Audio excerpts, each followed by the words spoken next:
as we were developing the school, we decided on a shorter motto, which is from joy comes success. Wow. And that is an idea that, in a sense, turns the way people think on its head. Because people usually, when you are successful, then you will find joy. But we understood that no, success comes from perseverance, hard work, commitment, comes from a sense of humility, and it comes from doing what is right. That's right. Because I like that. Yes, it's through doing what is right that you're able to attract help. We also say every morning in our assembly, the last thing that the children say in the assembly is a grateful heart is a magnet for miracles. And I can say that we've experienced so many miracles in the process of developing the school, and I'm sure your viewers are wondering what those miracles that you are talking about. As we were trying to recruit teachers, we were looking for a French-speaking teacher, ideally from either an African country or from the Caribbean.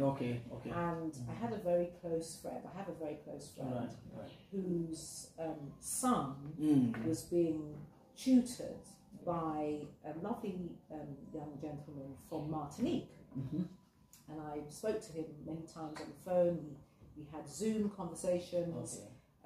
On one of my many trips back to the UK, we met several times. I met his family and so on. But I wasn't able to persuade him to come to Ghana. We remained in contact, and then one day I got an email from him to say that he was coming to Ghana. And he was being brought by another gentleman who he would like me to meet. And at that time, the school was in its infancy. I think we had one building which was not even properly cemented. There was no plaster. So it was just a bare brick structure. There were no ceilings, there were no doors, just a very simple structure. But this gentleman came and he brought the young man from Martinique, and he came to the school and he looked around, and then he turned to me and said, "Would you like some furniture for your school?" And I thought, I said to him, of course, because getting the desks and the chairs and the whiteboards, you can't even run the school without furniture. You can't run the school without furniture. And I'd gone online and looked up how much one of these sort of desks would cost, and it was in the back of my mind, we need help, but I didn't know where it was going to come from. So this very kind man said he could provide us with all our furniture if I wanted it. And I said, well, yes, I'm very interested. Then he explained his role. He worked in the UK for one of the councils. And when schools, some of the schools in the UK, they change their furniture every period. I think once the assets have depreciated, then they are encouraged to buy new furniture. And usually this sort of furniture would just be disposed of, it would be destroyed. And so which of course would be needed somewhere. So sorely needed. So he explained that he'd been sending furniture, school equipment to schools in the Gambia for a few years, and he was now looking to assist schools in other parts of Africa. And on my next visit to the UK, I visited the warehouse where he had furniture stored, and I selected some of the chairs and so on.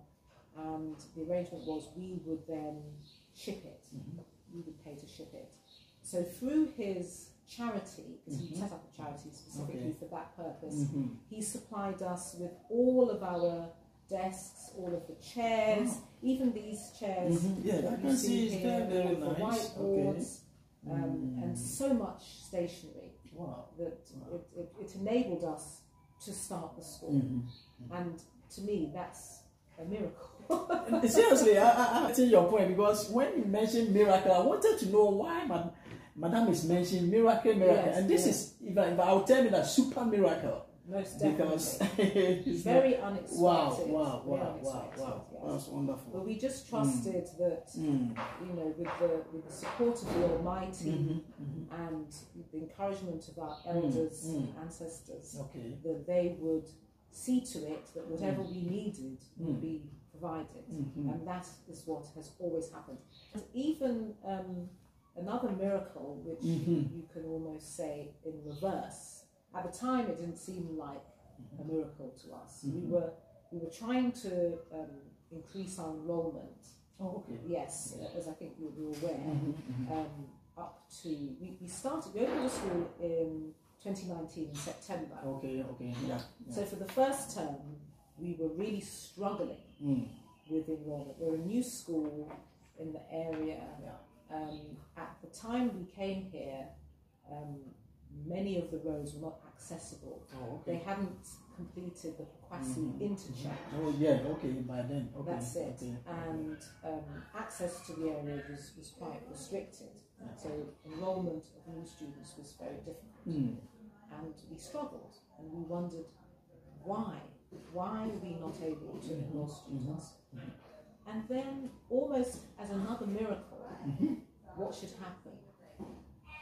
The pandemic happened, and all the schools had to close. And for a lot of schools, because they had a lot of students and they had a lot of teachers, it made it very difficult for them to sustain themselves. You know, many had to pay bank loans, you know, teachers' salaries, at least partially. But because we were such a small enterprise, we didn't have that problem. So we were able to lock the school, ensure that it was being taken care of, and wait it out. And that's what we did. And then we reopened in September 2021.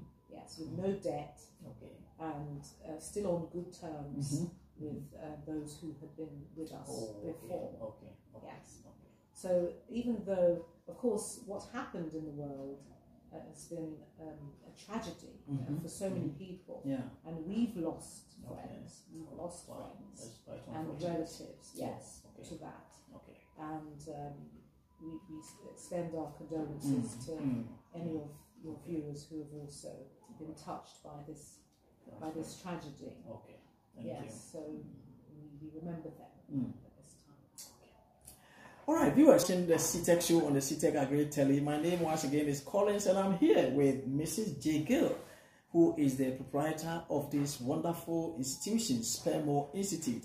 And before even I go to my next question, or we're going to talk about the next issue, she mentioned miracle. So now I believe my viewers, now you've gotten to know why they were swimming in the pool of miracles. You have just given this or enumerated the instances where she described it as miracles. So I'll take this opportunity, or I would like to take this opportunity, of course, to urge all of you, more especially our brothers and sisters at diaspora, that you also come help build this particular institution, because it is one of the wonderful, great edifices so far so good that I've seen, and they are doing marvelously well. So we all need all hands on deck. We're supposed to also help this institution, of course, so that their projection in the next 1 decade ahead of us will be very, very meaningful. So this is my humble appeal, especially to the diaspora, not necessarily only you, but those in the local. You also have to make sure that you also contribute your quota to uplift the image of Spermo Institute. Later, I'll get to Madam, and you'll be able to tell us the location, the exact location there where Spermo can be found in the Greater Accra region here. And if you also want to bring your word here, as I bet you, it's one of the greatest things that you've ever done. So later we'll talk much about that. Okay, Madam, let us go this way. When I stepped in here, I began to look at the inscription written on the various classrooms, and it seems the inscription is quite different from the one we have, the local one here, you know, basic 1, basic 2, and the rest. Tell us the nature of this institution. Are you running it in the Ghana Education Service curriculum or the Cambridge curriculum? Tell us why you've chosen that path. Okay, thank you very much. We are teaching the British curriculum for core subjects and preparing students to sit the IGCSE. Oh, okay. We're preparing them to sit the IGCSE as private candidates. So we have not undertaken the Cambridge accreditation. Oh, okay. Yes. Okay. And that is largely because most of our teachers have either taught in the UK or who have studied, you know, they've been through the British curriculum educational system. Okay. And we're also trying to keep fees within a manageable level for parents. Okay. And the Cambridge accreditation is not something that we would never consider doing, but at the moment we have ample resources for teaching the core subjects at British curriculum. So we have a KG class. We've taken students as young as 2. Oh, okay. And that's something that we started doing in the last 2 terms. We had a Canadian lady of Jamaican heritage come to commence the KG classroom for us. Wonderful.